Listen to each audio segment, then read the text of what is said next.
Signal 44. A sci-fi short story. Part 1.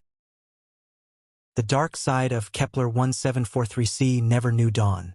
The planet was tidally locked, its far hemisphere turned eternally away from its star, a frozen wasteland of jagged basalt and ancient impact scars.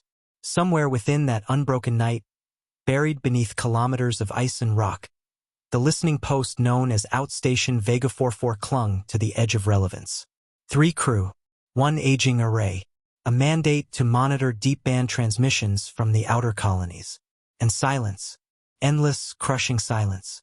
Lieutenant Kira Parker had grown used to it. She sat alone in the comms chamber, boots hooked under the console rail, watching the spectral analyzer crawl across the screen in its slow, hypnotic sweep. The hum of the station's life support fans was the only sound. Then the hum stuttered. A single spike appeared on the analyzer, thin, sharp, impossibly precise. Kira straightened. What the hell? The spike repeated. Same amplitude, same frequency, same timing. A signal. She leaned forward, fingers flying across the console. The system triangulated automatically, mapping the source to a point somewhere beyond the planet's shadow, far out in the debris field where the ISS Calliope had exploded 32 years earlier. Kira's pulse quickened. That ship was gone, vaporized. No survivors. No wreckage large enough to transmit anything. Yet the signal pulsed again, for seconds apart. For seconds exactly. She opened a channel to the station's central hub.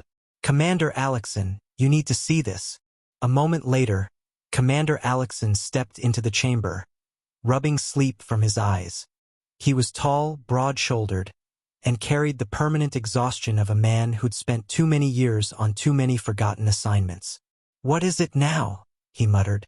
Kira pointed at the display. Deep band transmission. Repeating. Origin matches the Calliope's last known coordinates. Froze. That's impossible. I know. He leaned over her shoulder, studying the waveform. Is it automated? A beacon? Maybe. But the Calliope's beacon was destroyed in the explosion. And this frequency, she tapped the console, isn't in any registry. Alexson's jaw tightened. Wake Dr. Senior. Dr. Kale Sen arrived minutes later, hair disheveled, lab coat half-buttoned.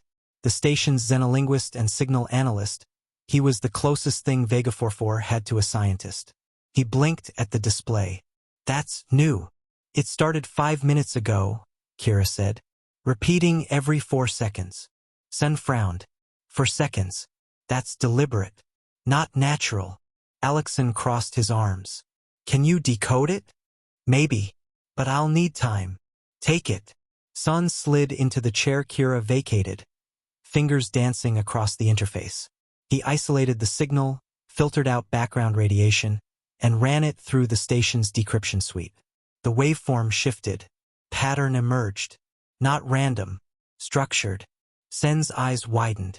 It's compressed audio. Kira felt a chill. From what? Sen didn't answer. He simply pressed play. The speakers crackled. Static. Then, help! Kira's breath caught. Another burst of static. Please, anyone. Please. The voice was faint, distorted, but unmistakably human. Alexson leaned closer. Can you clean it up? Sen adjusted the filters. The voice sharpened. This is the ISS Calliope. We're losing containment. If anyone can hear this, please respond. Kira's skin prickled. That's Captain Rourke, she whispered. I've heard his logs. That's him. Alexson shook his head. Rourke died 32 years ago. The signal repeated. Same words. Same tone. Same desperation. Sen swallowed. This isn't a recording from the archives. The metadata shows real-time modulation. Someone or something is transmitting this now. Kira felt the room tilt. But that's impossible. Alexson exhaled slowly. We need to notify command. Sen hesitated. There's more. He scrubbed through the signal, isolating a faint secondary layer beneath the captain's voice. A whisper, almost inaudible. He amplified it. The whisper resolved into words. Kira's words. Her own voice. Kira, please. Don't let it in. She staggered back from the console. What the hell is that? Sen looked pale. It's you. Or someone who sounds exactly like you. Alexson's expression hardened. This is a hoax. By who? Kira snapped. We're the only ones on this planet. The whisper repeated. Don't let it in. Kira's stomach twisted. Sen muted the audio. There's something else. The signal isn't just repeating. It's evolving. Alexson frowned. Meaning, it's adjusting to us. Adapting. The last cycle included new data. Data referencing our station's ID code. Kira felt cold. It knows we're here. Sen nodded. And it's responding. The next 6 hours were a blur of analysis, cross-checks, and rising dread. The signal continued, unwavering, pulsing every 4 seconds like a heartbeat. Sen discovered that each repetition contained subtle variations, tiny shifts in phase and amplitude that, when mapped, formed a complex lattice of encoded data. It's predictive, he said at last, voice trembling. It's modeling us. Alexson stared at him. Modeling us how? Behaviorally, linguistically. It's learning our speech patterns, our decision trees. It's anticipating what we'll say before we say it. Kira shook her head. That's not possible. Sen turned to her. Say something. Anything. She hesitated. Like what? Sen tapped a key. The speakers crackled. Kira's voice emerged. Like what? She froze. She swallowed. That's exactly what I just said. Sen nodded grimly. The signal predicted your response. It generated that audio before you spoke. Alexson's face was ashen. How far ahead can it predict? Sen checked the data. Seconds. Maybe minutes. But the accuracy is increasing. Kira backed away from the console. This isn't a distress call. No, Sen agreed. It's bait. By the end of the first day, the station felt smaller. The corridors seemed narrower. The shadows deeper. The hum of the life support fans no longer sounded steady. It pulsed, subtly, in time with the signal. For seconds. For seconds. For seconds. Kira tried to sleep, but every time she closed her eyes, she heard her own voice whispering from the speakers. Don't let it in. She sat up in her bunk, heart pounding. The room was dark except for the faint glow of the emergency strip lights. A soft knock sounded at her door. Kira? It was Alexson. You awake? She opened the door. Alexson stood there, arms folded, looking older than usual. You okay? He asked. No, she admitted. Are you? He shook his head. Sen's found something else. Kira followed him to the comms chamber. Sen was hunched over the console, eyes bloodshot, hands trembling. He didn't look up. It's predicting more than speech now. Kira approached slowly. What do you mean? Sen pointed at the display. This waveform, this one right here, encoded in the last cycle, it describes a sequence of events. Alexson frowned. What kind of events? Sen swallowed.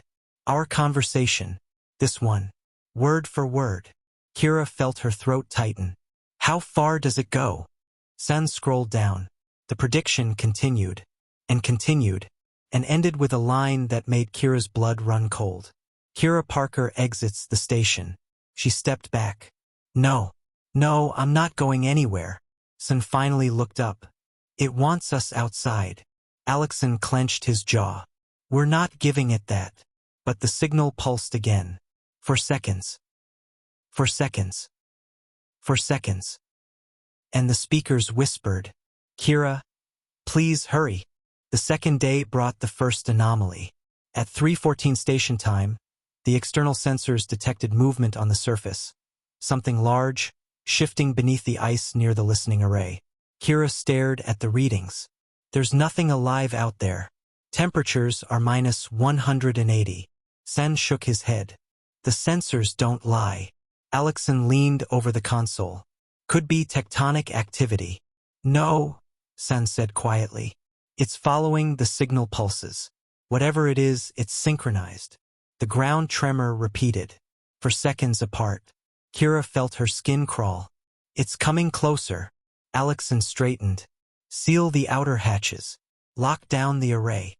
But the moment he issued the command, the station lights flickered. The signal surged. The speakers crackled. And Alexson's own voice echoed through the room. Seal the outer hatches. Lock down the array. He froze. That's you, Kira finished. It predicted you. Sen's hands shook. It's accelerating. The predictive window is expanding. How far? Alexson demanded. Sen hesitated. Hours. Maybe more. The lights flickered again. Then the station's emergency klaxon blared. External airlock open. Kira's heart lurched. What? Who opened it? Alexson slammed the override. All hatches should be sealed. No one authorized this. Sen checked the logs. His face went white. It says, Kira did. Kira staggered back. I didn't touch anything. Sen nodded. I know. But the system thinks you did. Alexson cursed. It's spoofing our credentials. The klaxon continued. External airlock open. Kira felt a cold dread settle in her chest. Something wants in. Sen shook his head. No. Something wants us out. They sealed the airlock manually, welding the inner hatch shut. Alexson ordered a full lockdown. No one left the central hub. No one went near the comms chamber alone. But the signal didn't stop. It grew stronger, louder, more insistent. By the third day, the predictive messages were no longer limited to speech.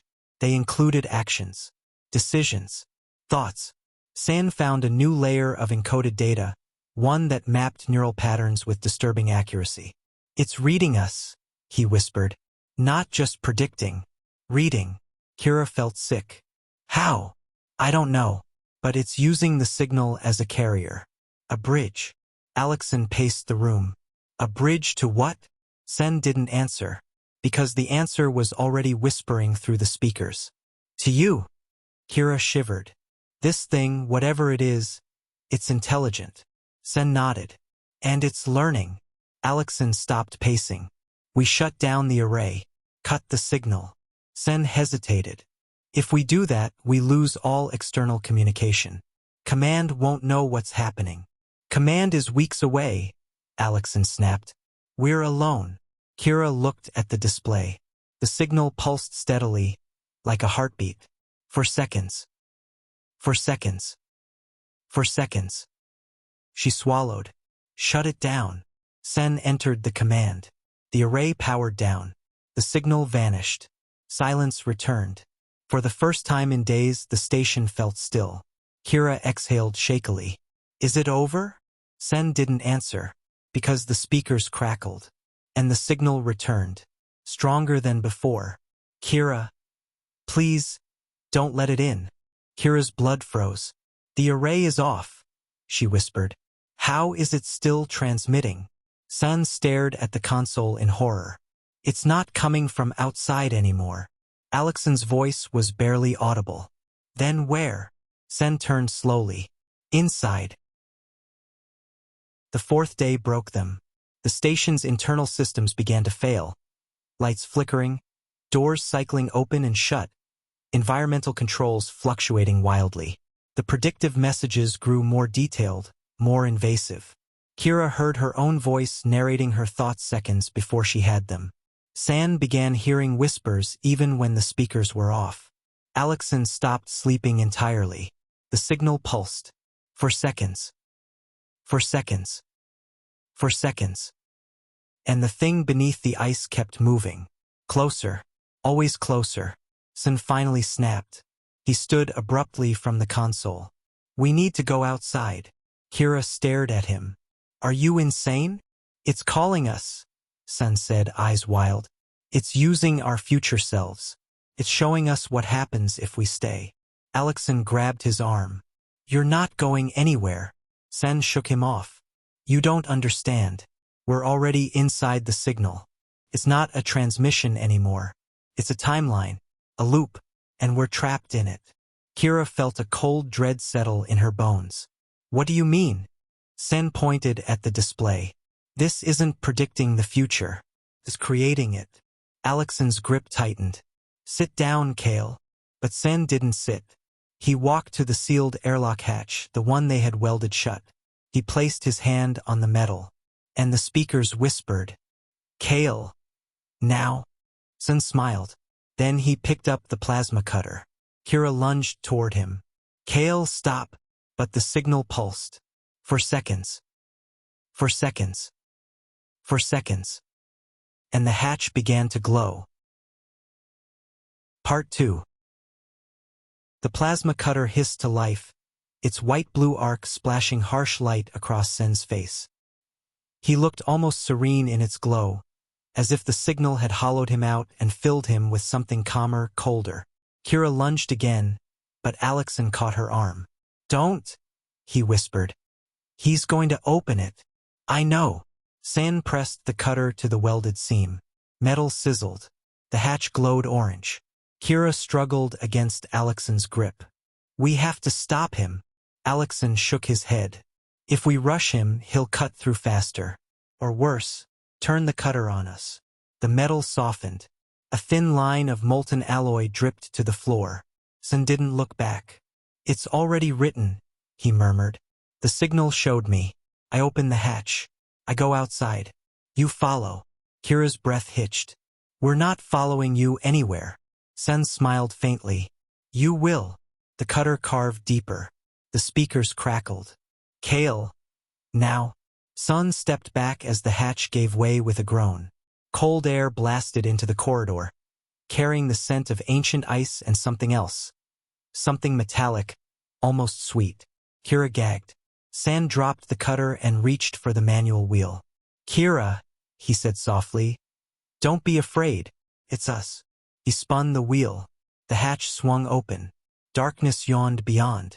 Not the simple darkness of an unlit chamber. This was deeper, thicker, a darkness that felt aware. San stepped through. Kira, he whispered. Come see. Then he vanished into the black.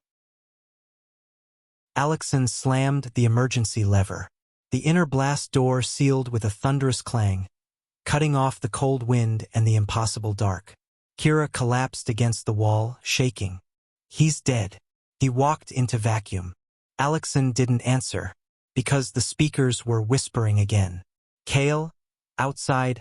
Alive? Kira stared at the ceiling. No. No, that's not possible. Alexan rubbed his temples. The signal wants us to believe he's alive. Why? Alexan looked at the sealed hatch. To make us open the door. Kira's pulse hammered. We're not doing that. No, Alexan agreed. We're not. But the station had other ideas. The lights flickered. The floor vibrated. The signal pulsed. For seconds. For seconds. For seconds. And the blast door's locking bolts began to retract. Automatically, Kira scrambled to the control panel. It's overriding the lockdown. Alexan grabbed the manual override bar and threw his weight against it. Help me. Together they forced the bar down. The bolts stopped retracting. For now, Kira panted. It's trying to get in. Alexan shook his head. No, it's trying to get us out. The speakers crackled. Sen's voice, calm, steady, impossibly alive, filled the corridor. Kira, John, it's safe. You can come out now. Kira's blood turned to ice. That's not him. Alexan nodded. No, it's not. But the voice continued. You're trapped in there. The station is failing. You know it's true. Kira looked around. The flickering lights, the trembling floor, the failing systems. It was true, but not because the outside was safe, because something wanted them to think it was. They retreated to the central hub, barricading the doors with tool crates and emergency bulkheads. Alexan armed himself with a shock baton. Kira grabbed a thermal cutter. The station groaned around them, metal contracting and expanding in unnatural rhythms. Kira checked the environmental panel. Oxygen levels are dropping. Alexan frowned. How fast? Too fast. Something's venting air. Alexan cursed. It's forcing us to choose between suffocating in here or going outside. Kira swallowed hard. What's outside? Alexson didn't answer, because the speakers did. Us. Kira threw a wrench at the nearest speaker. It shattered, sparks flying. The whisper continued from another speaker. Come see. Alexson paced the room. We need to shut down the station's internal network. Cut the signal's access. Kira nodded. The core router is in the maintenance shaft. Then that's where we're going. Kira hesitated. What if it predicted this? Alexson met her eyes. It predicted everything. But we still have to try. The maintenance shaft was narrow, cold, and lined with cables that pulsed faintly with the rhythm of the signal. Kira crawled first, cutter strapped to her back. Alexson followed, baton in hand. Halfway through, the lights in the shaft died. Total darkness. Kira froze. Alexson, I'm here. The darkness pressed against her eyes, thick and suffocating. Then the signal pulsed. For seconds. For seconds. For seconds. And the darkness shifted. Something moved behind them. Kira's breath hitched. Did you hear that? Alexson whispered. Keep moving. They crawled faster. The sound came again, closer. A scraping, a dragging, like something pulling itself along the metal. Kira's hands shook. Alexson, don't look back. She didn't, but she felt it. Presence. Cold. Heavy. Following them. The signal pulsed. For seconds. For seconds. For seconds. And a voice whispered from the darkness behind them. Her voice. Kira, wait. She scrambled forward, heart pounding, lungs burning. The shaft opened into the router chamber. Kira dropped down, landing hard. Alexson followed, sealing the hatch behind them. The scraping stopped, but the whisper didn't. Kira, please. Alexson grabbed her shoulder. Ignore it. Kira nodded, though her hands trembled.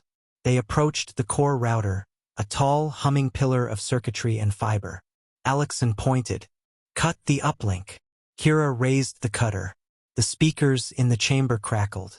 Sen's voice filled the room. Kira, John, don't do this. Alexson gritted his teeth. It's not him. The voice continued. If you cut the link, you'll sever your only connection to the future. You'll trap yourselves in this timeline. Kira hesitated. Alexson, don't listen.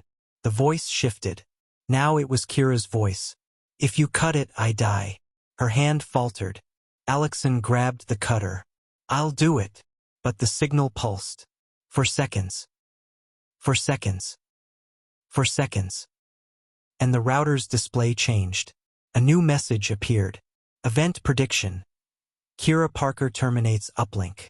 Outcome. Station loss. Crew loss. Kira stepped back.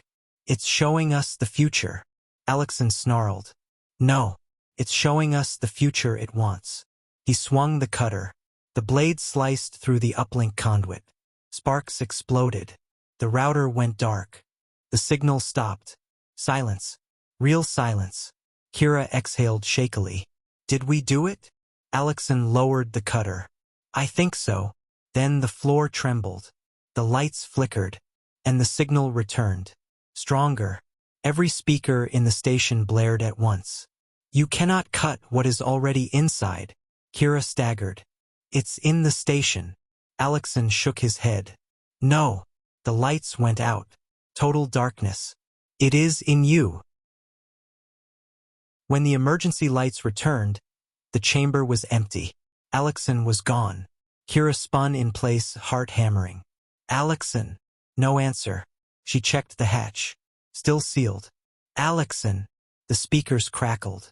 His voice emerged. Kira. I'm outside. Her blood froze. No. No, you're not. I can see the array. The ice. The sky. Kira shook her head violently. You're not outside. You can't be. You need to come out, Kira. The station is dying. She backed away from the speakers. Where are you really? Silence. Then, I'm where you will be. Kira's breath caught. What does that mean? The signal pulsed. For seconds. For seconds. For seconds. And the hatch behind her unlocked. Automatically, the bolts retracted. The wheel spun. The hatch swung open. Cold air rushed in. And beyond the threshold was not the maintenance shaft. It was the surface, the frozen plain, the shattered array, the endless night. Kira stumbled back. No, that's impossible. The speakers whispered. Come see. Kira closed her eyes. When she opened them, the view was still there. The planet's dark horizon stretched before her, lit only by the faint glow of distant stars. The ice cracked beneath unseen weight. Something moved in the distance, large, slow, deliberate. Alexan's voice drifted on the cold wind. Kira, over here. She gripped the cutter so tightly her knuckles ached. You're not him. The voice came again. Closer. Kira, please. She stepped toward the threshold. Just one step. The cold bit into her skin. The darkness seemed to lean forward, expectant. The signal pulsed. For seconds.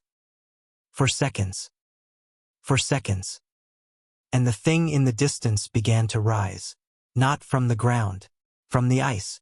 As if it had been buried there for millennia. A shape too large to comprehend. Too wrong to describe. Its surface shimmered with shifting reflections. Faces, voices, fragments of timelines. Her own face stared back at her from its surface. Her own voice echoed from its depths. Kira, help me. She stumbled backward, terror clawing at her throat. The hatch slammed shut. The illusion vanished. She was back in the maintenance chamber. Alone. The speakers whispered. You will come out soon.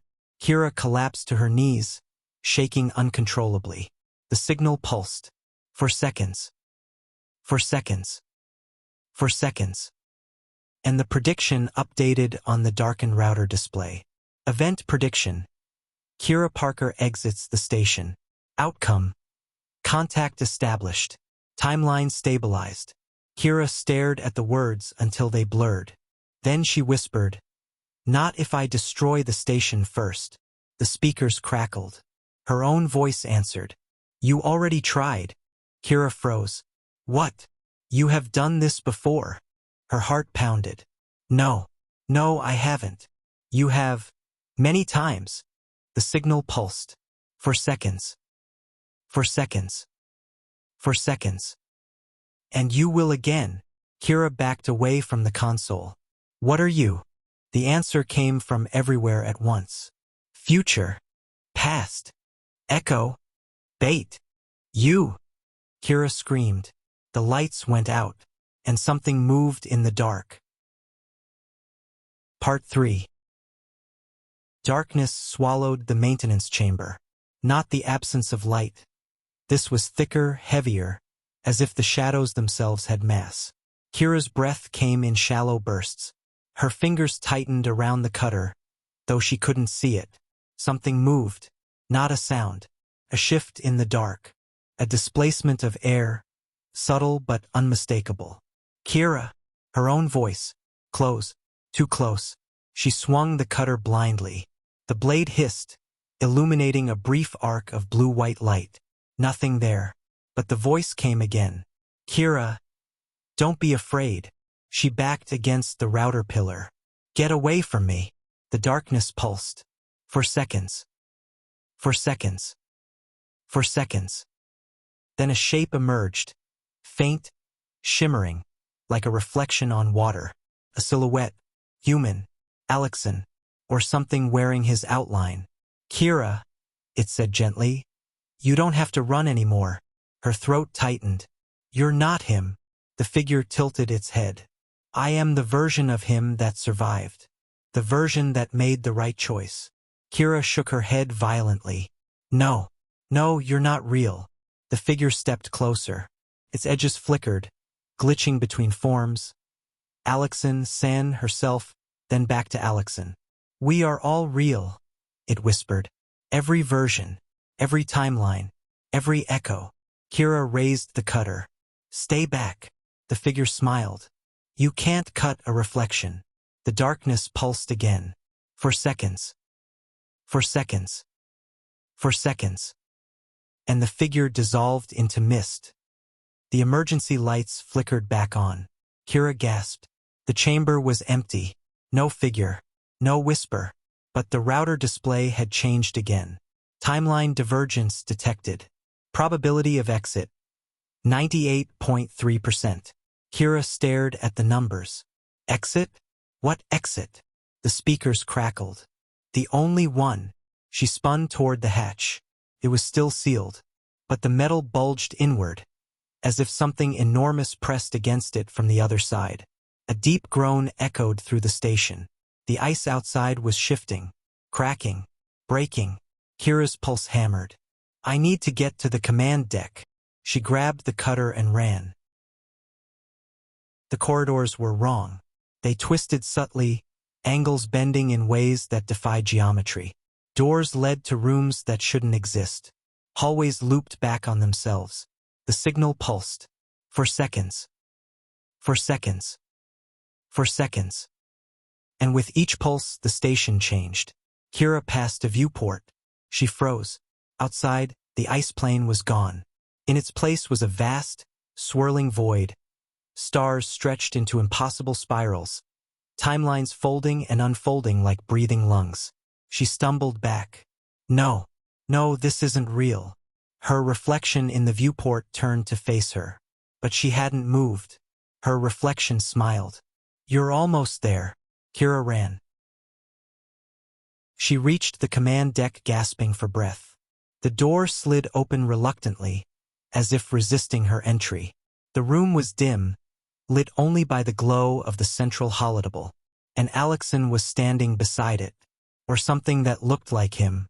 He turned slowly. His eyes were wrong, too dark, too deep, as if they held entire galaxies inside. Kira, he said softly, you made it. She raised the cutter. Stay away from me. He didn't move. You're scared. I understand. I was scared too. You're not Alexson. He smiled sadly. I am one of him, one of many, one who stepped outside, one who saw what waits in the dark. Kira's grip tightened. What is it? Alexson stepped closer. Not a creature, not a mind, a structure, a lattice of timelines, a convergence point, the signal. He nodded. It's not a message. It's a boundary, a membrane between what is and what could be. Kira shook her head. It's trying to kill us. No, Alexson said gently. It's trying to complete us. The holodeble flickered. A new projection appeared. Kira's face. Hundreds of versions of it. Some older, some younger, some scarred, some smiling, all staring at her. Alexson gestured to the display. These are you. Every timeline where you lived. Every timeline where you died. Every timeline where you stepped outside. Kira's stomach twisted. Why show me this? Because you need to understand what you are. She backed away. I'm not part of this.